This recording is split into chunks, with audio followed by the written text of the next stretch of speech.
నేను నేను నేను చాలా మందిని అబ్జర్వ్ చేశా. నిజానికి మన పక్కన వాడిని మనం కాంపిటీషన్ ఫీల్ అవుతున్నాం. బయట ప్రపంచంలో కొన్ని లక్షల మంది ఉన్నారు కదా, వాళ్ళ వల్ల మన ఛాన్స్ పోతుందనే ఫీలింగ్ కంటే మన పక్కన ఉన్నవాడి వల్ల మన పోతుందని ఆ ఇన్సెక్యూరిటీ ఎందుకు వస్తుందో అర్థం కాదు. ఎందుకంటే వాళ్ళకు కూడా ఒక లిమిటెడ్ సర్కిలే ఉంటుంది. విద్య చోట అబ్జర్వ్ చేశా. హీఈస్ ది డైరెక్టర్ వెళ్ళి కెమెరాని ముట్టుకున్నాడు. సినిమాటోగ్రఫర్ వచ్చేసి నువ్వు ఎట్లా ముట్టుకుంటావు అన్నాడు.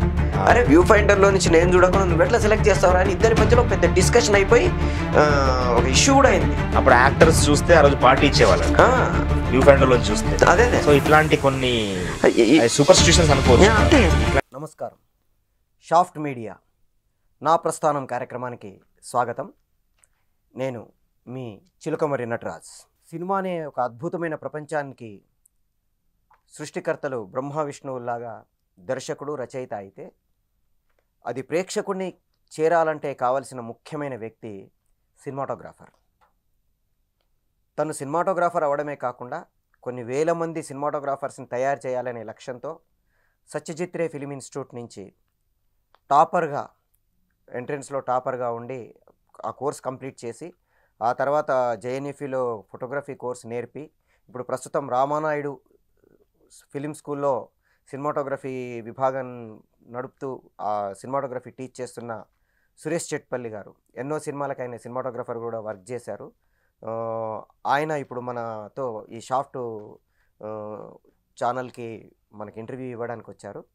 ఆయన ప్రస్థానం గురించి ఆయన మాటల్లోనే తెలుసుకుందాం. నమస్కారం సురేష్ గారు. నమస్కారం సురేష్ గారు. షాఫ్ట్ మీడియా నా ప్రస్థానం కార్యక్రమానికి స్వాగతం. Thank you. ముందుగా మీ కుటుంబ నేపథ్యం, మీ ఎక్కడ పుట్టారు, మీ ఫాదరు మదరు? నేను మాది జగిత్యాల అండి. జగిత్యాలలో నేను డిగ్రీ వరకు చదువుకున్నాను. బిఎస్సి ఎంపీసీ స్కూలు ఇంటర్మీడియట్ అంతా జగిత్యాల్. అంటే I was born in a middle class family. So my entire education అంతా గవర్నమెంట్ స్కూళ్ళలో కాలేజీలోనే అయింది. సో నేను బేసిక్గా ఏంటంటే ఇంటర్మీడియట్ సీట్ రాలేదు, నాకు సీట్ వచ్చే పరిస్థితి లేదు. ఎందుకంటే థర్డ్ క్లాస్ కేటగిరీ స్టూడెంట్నే నేను 10th. అంటే అప్పుడు వేరే వ్యాపకాలు చాలా ఎక్కువ ఉండేవి. అంటే చదువు కన్నా ఈ ఎక్స్ట్రా కరిక్యులర్ యాక్టివిటీస్ అంటే ఆర్ట్ ఎక్కువ ఇన్ఫ్లుయెన్స్ చేసింది. పెయింటింగ్ పాజిటివే. అంటే అందరికీ చదువు మీదనే కాన్సన్ట్రేషన్ ఉండాల్సిన రూల్ ఏం లేదు కదా. కొంతమంది స్పోర్ట్స్, మ్యూజిక్ అట్లా. నాకు కూడా పెయింటింగ్ మీద పడింది. సో జగిత్యాల్లో నాకు ఒక గురువు సత్యం ఆర్టిస్ట్ అని, sign board artist. Is a very famous artist. ఆయన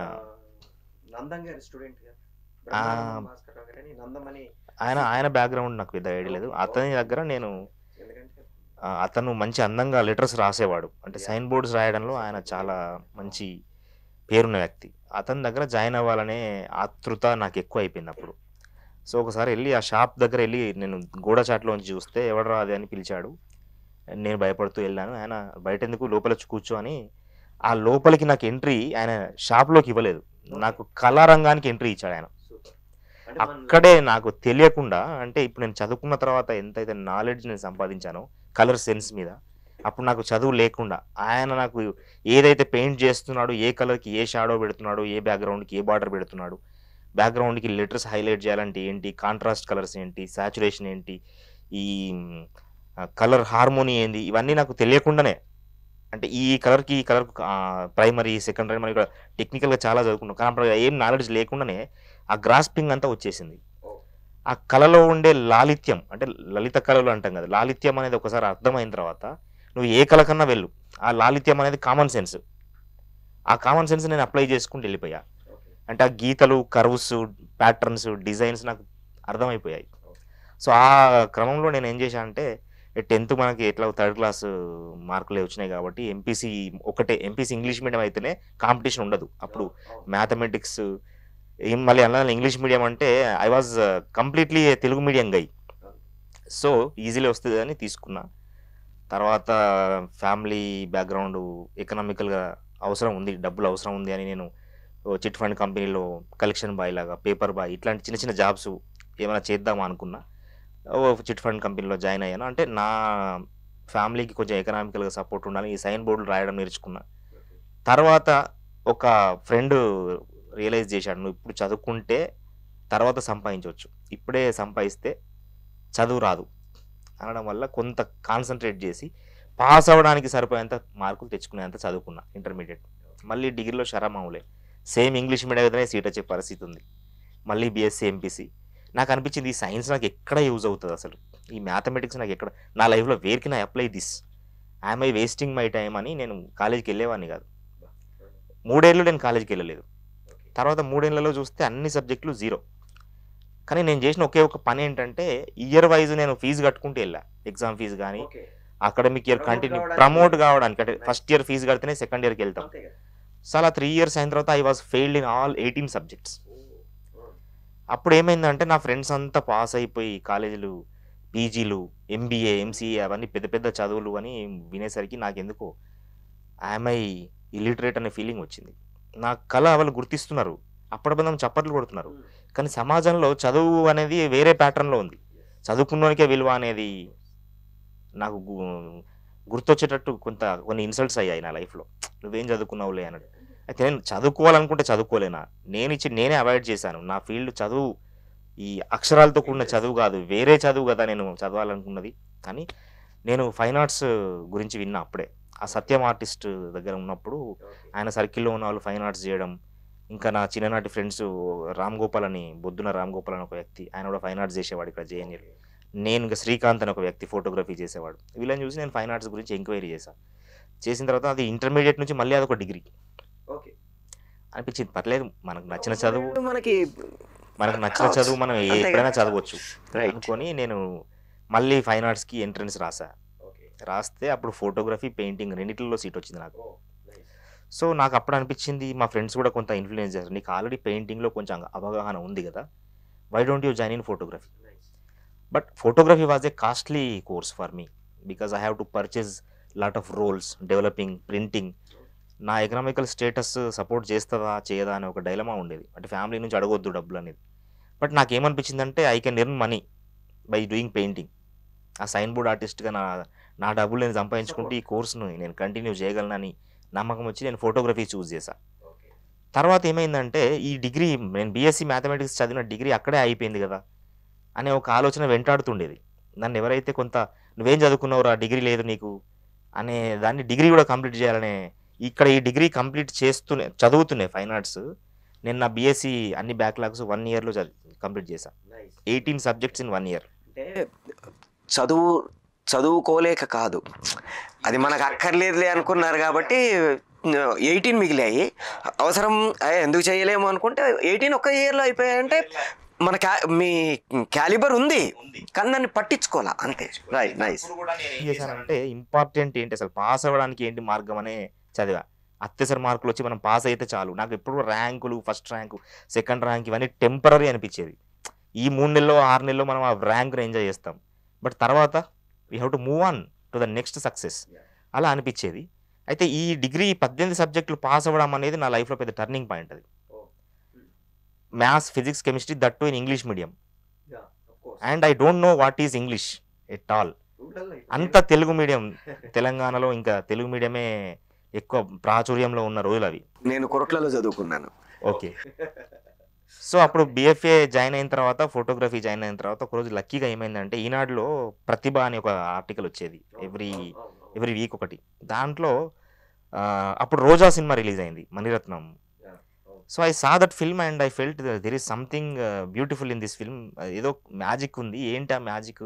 కెమెరా పనితనం బాగుందా? నేను అప్పుడు ఫోటోగ్రఫీ కాబట్టి కెమెరా పనితనం పాయింట్ ఆఫ్లో చూసా. లక్కీలీ అప్పుడే ఏమైందంటే ఈ సంతోష్ శివన్ అనే సినిమాటోగ్రాఫర్ గురించి రాశారు దాంట్లో. ఆయన పూణే ఫిల్మ్ ఇన్స్టిట్యూట్లో చదువుకున్నాడు. సో అప్పుడు అనిపించింది నేను కూడా ఇట్లాంటిది ఏదైనా చదివితే బాగుండు. ఆల్రెడీ ఒక అనుకున్న ఫీల్డ్కి వచ్చాం. అయితే పాత ఒక రోతా అనే సామెత ఎట్లయితే ఉందో, ఒకసారి మనకు తెలియని విద్య కాదు విద్య. జేఎన్టీలో జాయిన్ అవ్వడం అనేది డ్రీమ్ ఉండే. జాయిన్ అయిన తర్వాత ఇంతేనా, ఇంత సిలబస్ ఉంటుంది, 4 ఏళ్ళు ఇది చదువుతాం, మనం చదివిన తర్వాత ఇంత ఎక్స్పర్ట్ అవుతాం. నా గోల్ పెరిగింది. అప్పుడు నేను సినిమాటోగ్రాఫర్ అయిపోవాలి, పూణే వెళ్ళి పూణే ఫిల్మ్ ఇన్స్టిట్యూట్లో చదవాలి అనే ఒక కోరిక ఉండేది. బట్ పూణేలో 10 సీట్లే. నాకు వస్తుందా అసలు? ఆ 10లో ఎస్సీకి ఒకటి, ఎస్టీకి ఒకటి రిజర్వ్, అమ్మాయిలకు ఒకటి అనఫిషియల్ రిజర్వ్. అంటే 3 సీట్స్ ఆర్ డెడికేటెడ్. ఎన్ఆర్ఏ అంటే ఎన్ఆర్ఏకి 12 సీట్స్లో కన్సిడర్ చేస్తారు. 10 సీట్లలో అయితే ఈ 3 అనఫిషియల్లీ ఎస్సీ ఎస్టీకి ఇవ్వాల్సిందే, అమ్మాయిలకు ఇవ్వాల్సిందే. సో నేను జనరల్ కేటగిరీలో 7 సీట్లలో నేను సాధిస్తాను అనే ఒక భయం ఉండేది. But I tried a lot. చదివా. అయితే నేను ఈ డిగ్రీ పాస్ అవ్వడానికి ఎంతైతే డెడికేషన్‌తో 18 సబ్జెక్టులు పాస్ అవ్వడానికి ఎంత టైం తీసుకొని రోజు 7, 8 గంటలు చదివానో, అలాగే నేను అఫ్జల్‌గంజ్‌కెళ్ళి లైబ్రరీ ఉంది. అక్కడ యూపీఎస్‌సి సివిల్స్‌కి ప్రిపేర్ అయ్యే వింగ్ ఒకటి ఉంటది పైన. అక్కడ ప్రశాంతంగా ఉంటది. బుక్స్ ఉంటాయి. నా ఎకనామికల్ స్టేటస్‌కి నేను బుక్కులు కూడా కొనే పరిస్థితి లేదు. అక్కడికెళ్ళి హాస్టల్‌లో భోజనం, జేఎన్‌టీయూ హాస్టల్‌లో భోజనం, జేఎన్‌టీయూ స్టూడెంట్‌గా పాస్. ఆ పాస్‌తో అక్కడికెళ్ళి ఆ యూపీఎస్‌సి సివిల్ సర్వీసెస్ వింగ్‌లోకెళ్ళి I used to read lot of general knowledge books. అప్పటికి నాకు ఇంగ్లీష్ వచ్చేది కాదు. So I attempted first time in Pune film institute. But surprisingly I didn't get it. అది ఎక్స్పెక్ట్ చేసిందే. I was not even qualified, failed. So అప్పుడు ఏమైందంటే అదే month కలకత్తాలో కూడా ఇంకొక స్కూల్ ఉంది అని ఆ ప్రతిభలో నేను చదివా. సత్యజిత్ రే ఫిల్మ్ స్కూల్ అని కొత్తగా ఎస్టాబ్లిష్ చేసింది. It is also under government. Pune అక్కడ పూణేలో చదివేది మనం కలకత్తాలో చదువుతాం. అది కూడా నేను నోటిఫికేషన్ చూసి ఉన్నా ఆల్రెడీ. సో దానికి ఏమైనా ఖాళీ అంటే ఇంకా డేట్ ఏమైనా ఎక్స్టెండ్ చేయడాలు ఏమైనా ఉందా, అయిపోయిందా అని చూస్తే లక్కీలీ ఓ 2 డేస్లో ఇంకో 2 డేస్ ఉంది అప్లై చేయడానికి. సో దానికి అప్లై చేశా. చేసిన తర్వాత అక్కడ ఈ ప్యాటర్న్, ఇక్కడి ప్యాటర్న్ 2 వేరే ఉన్నాయి ఎగ్జామ్ ప్యాటర్న్స్. పూణేలేమో చాలా ఇంటెలెక్చువల్ స్టఫ్ అడిగారు. అంటే ఏదో పెయింటింగ్ చూపించి ఇది ఎవరు గీశారు అంటే మనం పెయింటింగ్ నాలెడ్జ్ ఉండాలి. ఇంకా మ్యూజిక్ మీద కూడా షెహనాయి, ఈ ఇన్స్ట్రుమెంట్ ఆ ఇన్స్ట్రుమెంట్లో ఫేమస్ అయిన వాళ్ళు, పద్మశ్రీలో వచ్చిన వాళ్ళు, వాళ్ళు ఎక్కడ పుట్టారు, వాళ్ళ నేపథ్యం అదంతా చదివి ఉండాలి. సో నాకు అది కొంత ఉంది కానీ because of English I couldn't right the exam. నాకు పదాలు అర్థమయ్యేది కాదు. ఆ ఇంగ్లీష్లో ఉన్న వాటికి తెలుగులో అడిగితే నేను 100కి 100 కొట్టేవాడిని. కానీ ఇంగ్లీష్లో అడగడం వల్ల నాకు సెరెనిటీ అనే పదానికి అర్థం తెలియక ఒక క్వశ్చన్ అటెంప్ట్ చేయలేదు. సెరెనిటీ అంటే ప్రశాంతత, అది నాకు తెలియదు అప్పుడు. ఈ పెయింటింగ్ చూస్తే నీకు ఏం ఫీలింగ్ వస్తుంది అని 4 ఆప్షన్స్ ఇస్తే అందులో సెరెనిటీ ఉంది, కానీ ఆ సెరెనిటీ అంటే ప్రశాంతత అని తెలియక నేను అటెంప్ట్ చేయలే. అట్లా నాకు పూణేలో పోయింది. బట్ ఎస్ఆర్ఎఫ్టీఏలో Satyajit Ray film and television institute కోల్కతాలో వాళ్ళు ఏంటంటే ఫోటోగ్రఫీ మీదనే అడిగారు. హౌ యూ హ్యాండిల్ కెమెరా అంటే లెన్సెస్ ఏంటి, కెమెరా ఏంటి, ఇది అడిగితే నాకు తెలిసిందే. ఇంకా అది కొంచెం పారాగ్రాఫ్ లాగా రాయాల్సిన క్వశ్చన్స్ కూడా ఉన్నాయి. Then I attempted. Then luckily I was waiting same way. ఒక పూణేలో నేను క్వాలిఫై కాని వ్యక్తిని ఎస్ఆర్ఎఫ్టీఏకి వచ్చేసరికి ఆల్ ఇండియా ఫస్ట్ ర్యాంక్లో పాస్ అవ్వడం జరిగింది. సో తర్వాత ఏమైందంటే నేను జాయిన్ అయ్యాను. జాయిన్ అయిన తర్వాత Kolkata is a very new place. I never heard about Kolkata. Kolkata ఒక పదం తప్ప అక్కడికి ఏముంది, అసలు ఆ ఏరియా ఎట్లుంటుంది, అక్కడ ఫుడ్ హ్యాబిట్స్, లైఫ్ అంతా నాకు తెలియదు. But culturally it was as good as Pune. It is even much better than Pune. Culturally every home in Kolkata is having people with music knowledge and theatre is very famous. అసలు కోల్కతా అనేది ఢిల్లీ కంటే ముందు రాజధాని. అసలు సాంస్కృతికంగా కూడా సత్యజిత్ రే గారు లాంటి వాళ్ళందరూ అక్కడ నుంచి వచ్చిన వాళ్ళు. చాలా గొప్ప ప్లేస్. సో నేనేం చేశానంటే కలకత్తా వెళ్ళడం అనేది నా లైఫ్లో ఒక పెద్ద టర్నింగ్ పాయింట్ అయింది. అయితే ఆ కలకత్తా అనేది పీజీ కోర్స్, మాస్టర్స్ కోర్సు. ఆ మాస్టర్స్ కోర్స్కి నేను చదివిన బిఎఫ్ఏ యూజ్ అవ్వలే నాకు, ఎందుకంటే BFA is in the middle. నా బిఎస్సి యూజ్ అయింది. ఎంపీసీ బ్యాక్గ్రౌండ్ నేను ఆ డిగ్రీ పాస్ అవ్వడం అనేది పీజీ అప్లై చేయడానికి యూజ్ అయింది. అంటే ఇక్కడ నేను ఏం చెప్పాలనుకున్నా అంటే మన లైఫ్లో ఏది వేస్ట్ అవ్వదు. మన చదువు సర్టిఫికెట్లో కోసం కాకుండా మనం చదివితే అది ఎక్కడో ఒక చోట మనకి లైఫ్లో తెలియకుండా ఉపయోగపడుతుంది. నాకు ఆ డిగ్రీ ఇక్కడ ఉపయోగపడ్డది. తర్వాత వెళ్ళిన తర్వాత ఫస్ట్ ఇయర్లో బేసిక్స్ ఆఫ్ ఫిల్మ్ మేకింగ్ అన్నీ చెప్పేవాళ్ళు. Editing, sound, cinematography, direction, acting అన్నీ వచ్చేవి. సో అన్నిట్లలో నాకు కొంత ప్రావీణ్యత వస్తుంది. బట్ నాకు ప్రాబ్లం ఏంటంటే నాకు తెలుగు మాత్రమే వచ్చు. I was not expose to Hindi also. Hindi కూడా వచ్చేది కాదు నాకు. అయితే తెలంగాణలో పుట్టడం వల్ల నా బ్లడ్లో ఎక్కడో నాకు హిందీకి సంబంధించిన నాలెడ్జ్ ఉంది. నా డిఎన్ఏలో కొంచెం హిందీ ఉంది. ఎందుకంటే తెలంగాణలో ఎక్కువ హిందీ వింటాం, ఉర్దూ మిక్స్ వింటాం. అయితే అక్కడికి వెళ్ళిన తర్వాత ఏం చేశానంటే నేను టీవీ ఎక్కువ చూడడం అనేది అలవాటు చేసుకున్నాను. అయితే అక్కడ ఒక టీవీ రూమ్లో అంతా ఆల్ ఓవర్ ఇండియాలో అన్ని ప్లేస్ నుంచి వచ్చిన స్టూడెంట్స్ ఉంటారు కాబట్టి అక్కడ మనకు తెలుగు ఛానల్ చూసే ఛాన్స్ లేదు. ప్లస్ నా క్లాస్మేట్స్ అంతా ఎక్కడెక్కడి నుంచి వచ్చారు, వాళ్ళకి తెలుగు రాదు. సో తెలుగు రాని చోట ఉన్నాను కాబట్టి with in 1 year I was fumbling. I was using butler English. But slowly I started picking up Hindi and English. Then later on I communicated well in English and I started reading English articles, grammar I followed. I even join in some Russell's spoken English అనే దాంట్లో కూడా join అయ్యి కొంత నేర్చుకున్నా. Then I started applying. At first attempt I was afraid to apply the sentences and words. But later on మెల్లిమెల్లిగా అర్థమైపోయింది. నేను confidence తెచ్చుకున్నా. ఆ ఇంగ్లీష్ నాలెడ్జ్ పెంచుకోవడం అనేది కూడా ఆ ఫిల్మ్ స్కూల్లో ఒక భాగం అయిపోయింది. ఎందుకంటే I was expose to world cinema. Sub titles చాలా వస్తుండే. నేను ఫాస్ట్గా సబ్ టైటిల్ చదవాలి, ఆ మీనింగ్ అర్థం చేసుకోవాలి. That was a big challenge for me. So అట్లా కొన్ని వందల సినిమాలు, అంటే రోజు 2-3 సినిమాలు కంపల్సరీ చూడాల్సిందే.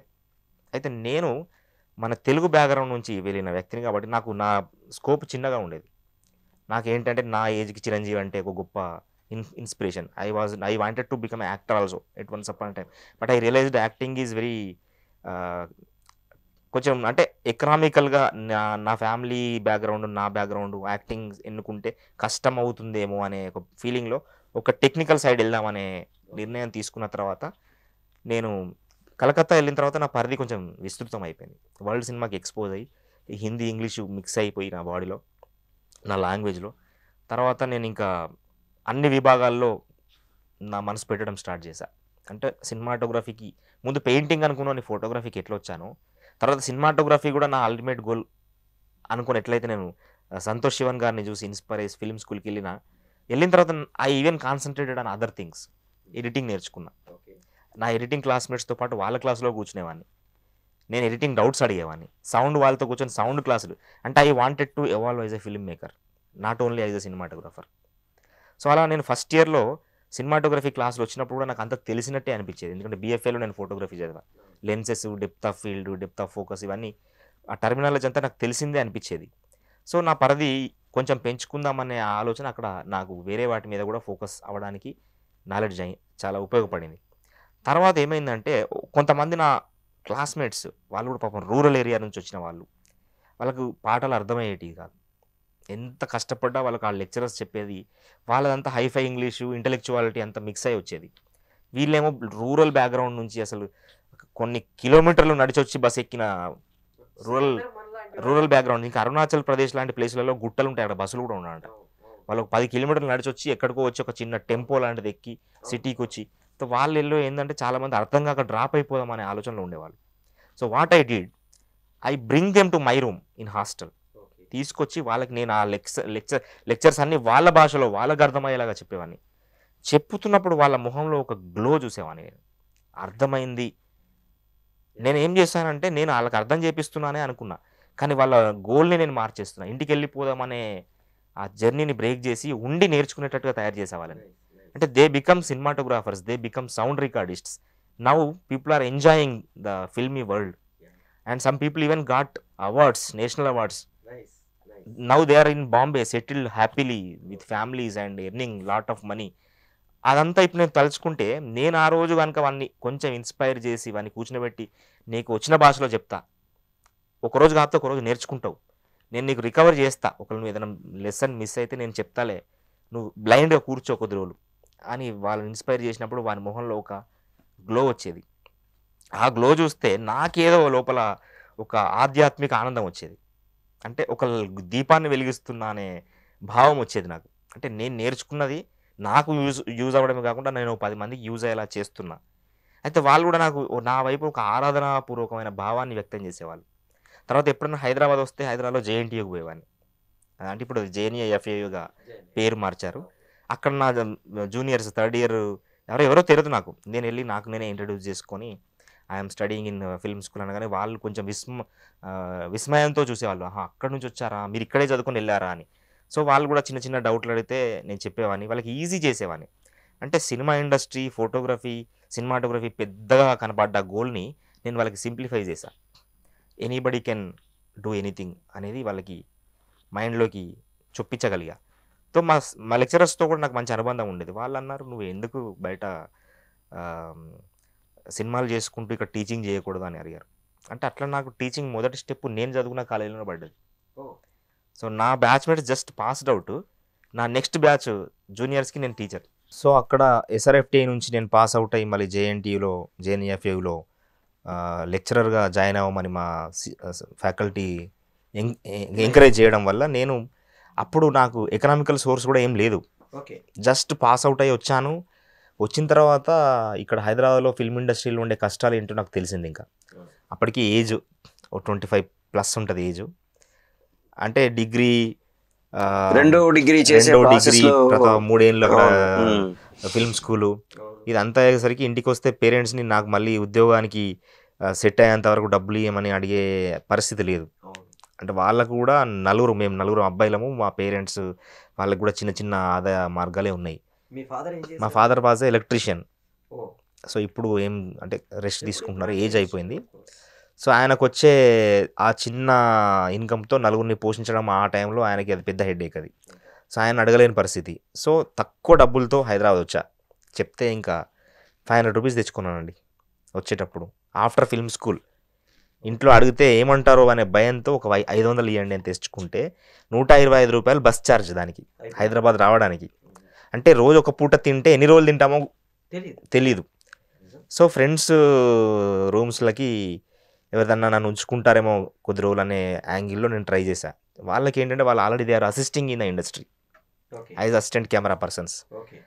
నా BFA నాతో పాటు చదువుకున్న వాళ్ళు, నేను ఫిల్మ్ స్కూల్కి వెళ్ళాను, వాళ్ళు ఇక్కడే కంటిన్యూ చేసి వాళ్ళు పెద్ద పెద్ద ప్రొడక్షన్స్లలో అసిస్టెంట్స్గా పనిచేశారు. సో వాళ్ళ దగ్గరికి వెళ్ళి అడిగితే వాళ్ళు దే ఫెల్ట్ జెలస్. వీడు ఫిల్మ్ స్కూల్ నుంచి వచ్చాడు, వీడికి నాలెడ్జ్ ఎక్కువ, వీడు ముందే articulative, he can convey anything to anybody. So వీడు మా రూమ్లో ఉంటే మాతో ఎవడన్నా వచ్చి మాట్లాడినప్పుడు ఆ ఛాన్స్ వీడెక్కడ కొట్టేస్తాడు అన్న దాంట్లో పాపం ఇన్సెక్యూర్ అయ్యారు వాళ్ళు, నా friends. Hi guys, this is Abhinav Gomatam. Shaft మీడియాకి మస్తు షేడ్స్ ఉన్నాయి, సో వెంటనే లైక్, షేర్ అండ్ సబ్స్క్రైబ్ చేయండి. అందరికీ నమస్కారం. నేనండి మీ ఘర్షణ శ్రీనివాస్, అదేనండి Pasunuri Srinivasulu. Please like, share and subscribe shaft media. Like చేయండి, షేర్ అండ్ సబ్స్క్రైబ్. లైక్ చేయండి, షేర్ చేయండి, సబ్స్క్రైబ్ చేయండి షాఫ్ట్ మీడియాకి.